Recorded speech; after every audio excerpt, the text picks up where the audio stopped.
سوال پوچھا گیا ہے کہ مذکورہ آیات کے اندر دو قسم کے کافروں کی کیا مثال دی گئی ہے۔ مذکورہ آیات کے اندر دو قسم کے کافروں کی مثال دی گئی۔ ایک قسم کے کافر وہ ہیں جو آخرت اور قیامت کے تو قائل ہیں، اور بعض اعمال پر یعنی ان کے گمان کے مطابق کار ثواب اور حسنات اچھے کام کی توقع جزا کی آخرت میں وہ رکھتے ہیں۔ دوسری قسم کے کفار وہ ہیں جو آخرت اور قیامت کا انکار کرتے ہیں۔ پہلے قسم کے جو کافر ہیں ان کے لیے تو فرمایا کہ ایسے ہے جیسے کہ ایک چٹیل میدان میں چمکتا ہوا ریت اور پیاسا اسے دور سے پانی سمجھ لیتا ہے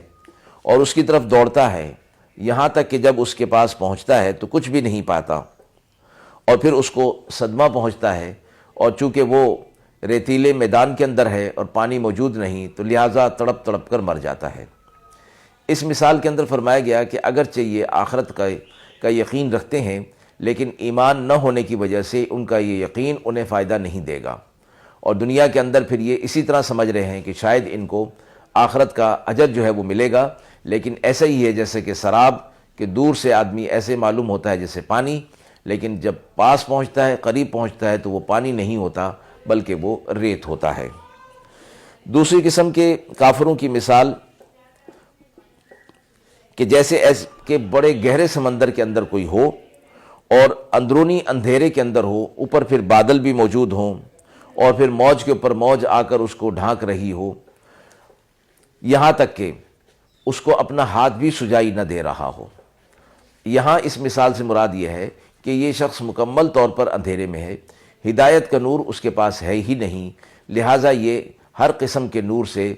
محروم ہے، ہدایت کے نور سے اس کو محروم کر دیا گیا ہے۔ اب فرمایا گیا کہ ان کو اللہ کی طرف سے ہدایت کا نور تو عطا فرمایا گیا تھا، لیکن انہوں نے وحی الہی حق کے پیغام کو رد کر کے اس کو جھٹلا کر اپنی اس استعداد کو، قبول حق کی استعداد کو انہوں نے کھو دیا،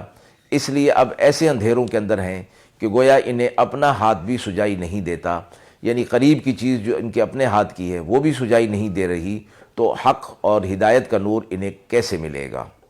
وآخر دعوانا ان الحمد للہ رب العالمین۔